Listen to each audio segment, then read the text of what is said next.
आज हम डिस्कस करेंगे नेशनल इन्वेस्टिगेशन एजेंसी के बारे में। काफ़ी ज़्यादा न्यूज़ में रहता है अभी जब पहलगाम में अटैक हुआ था उसको लेके, और रिसेंटली जो अरेस्ट किए हैं मिलिटेंट्स को मणिपुर में वायलेंस को लेके। तो एनआईए है क्या, कब इस्टेब्लिश हुआ था, ये डिटेल्स हम देखेंगे।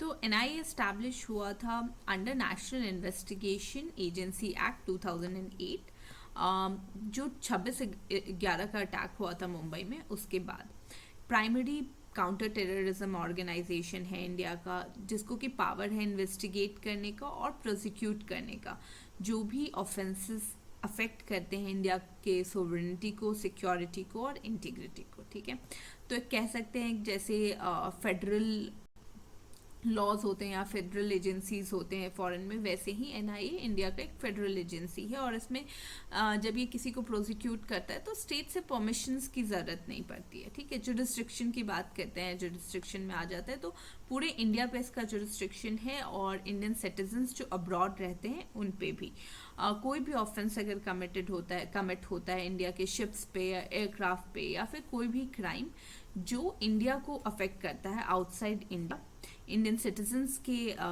इंटरेस्ट को इफेक्ट करता है, उन सब पे इसका जुरिस्डिक्शन है। अगर पावर की बात करें तो इन्वेस्टिगेट कर सकता है कोई भी शेड्यूल्ड ऑफेंसेस जो कि लिस्ट में दिए गए हैं, और यूएपीए लिस्ट में, और उसके अलावा आर्म्स एक्ट में और एक्सप्लोसिव्स एक्ट में।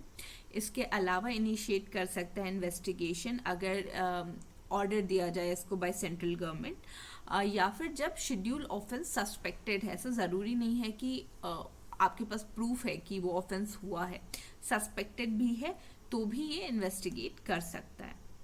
ठीक है, प्रोसिक्यूट कर सकता है केसेस को स्पेशल एनआईए के कोर्ट्स में, और कोऑर्डिनेट करता है स्टेट पुलिस फोर्सेस से। इसके अलावा कंडक्ट करता है एक्स्ट्रा टेरिटोरियल ऑपरेशंस या फिर इंटरनेशनल लीगल कॉर्पोरेशन, जो भी लीगल कॉर्पोरेशन की ज़रूरत होती है इंटरनेशनल फ्रंट्स पे, तो वो सारा काम भी एनआईए करता है। हेडक्वार्टर की बात करें तो न्यू दिल्ली में है। इसके अलावा इसका जोनल ऑफिस गुवाहाटी और जम्मू में भी हैं। लीडरशिप की बात करें तो डायरेक्टर जनरल, जो कि टिपिकली एक senior Indian police officer, IPS officer होते हैं, उनके अंदर आता है। ठीक है, तो जैसा मैंने बताया कि ये एक लॉ के अंडर स्टैब्लिश हुआ है, तो it will come under a statutory body. ठीक है, और अगर हम बात करें कि कौन से मिनिस्ट्री के अंदर आता है, तो जो भी सिक्योरिटी से रिलेटेड चीज़ें होती हैं वो होम अफेयर्स के अंदर आती हैं, तो ये भी होम अफेयर्स के अंदर ही आता है।